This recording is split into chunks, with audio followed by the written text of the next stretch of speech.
منگولوں کی اولاد ہیں, ان کو پتہ نہیں ہے منگولاں دے ہاتھ لگے نے, تواڈے سارے بابے منگولاں نے وڈے ہوئے نے جتنے اولیاء اللہ نے, جدوں وہ کافر سن.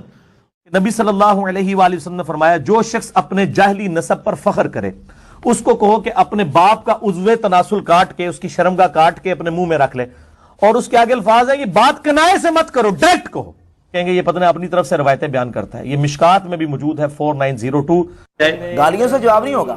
اور پھر کہتا ہے جی کہ وہ جواب مجھے دیں مفتی منیب الرحمان صاحب, مجھے جواب دیں مولانا الیاس قاضی صاحب. وہ چھوکروں کو منہ نہیں لگائیں گے مرزا صاحب, تمہارا جواب اللہ کے فضل و کرم سے ہم نے دینا ہے, اور تمہیں جواب میرا پہنچ رہا ہے, اس لیے تمہاری درد اور تکلیف اور پریشانی بڑھ رہی ہے. مجھے کہا کہ اگر علی مرزا لائف پہ آتے ہیں تو کیا مفتی یہ راشد محمود ان سے بات کریں گے؟ میں دنیا کے ہر مفتی سے بات کرنے کے لیے تیار ہوں, اس کی خواہش کے اوپر. وہ اپنے بڑے مفتی سے اپنے ہاتھ میں ویڈیو بنا لیں. ہر شخصیت کے کوئی نہ کوئی استاد ہوتے ہیں. کبھی آپ اپنی گفتگو میں کہتے ہیں کہ ڈاکٹر اسرار صاحب میرے استاد, کبھی آپ کہتے ہیں پیر نصیر الدین نصیر رحمۃ اللہ علیہ جو ہیں وہ میرے استاد.